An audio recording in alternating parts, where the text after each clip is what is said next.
বলতে পারেন সর্বকনিষ্ঠ নোবেল শান্তি পুরস্কার বিজয়ীর নাম কি, তিনি কবে নোবেল পুরস্কার পেয়েছিলেন এবং তিনি কোন দেশের বাসিন্দা, আসুন সেই বিষয়ে আপনাদের বলি। সর্বকনিষ্ঠ নোবেল শান্তি পুরস্কার বিজয়ীর নাম হচ্ছে মালালা ইউসুফজাই। তিনি 10ই অক্টোবর 2014-এ এই নোবেল শান্তি পুরস্কার পেয়েছিলেন।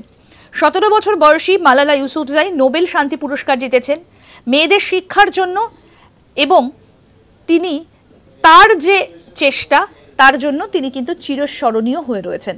এবং তার জন্ম পাকিস্তানে, এবং সারা বিশ্বে এখনো পর্যন্ত তিনি সর্বকনিষ্ঠ যিনি এই নোবেল শান্তি পুরস্কার পেয়েছিলেন।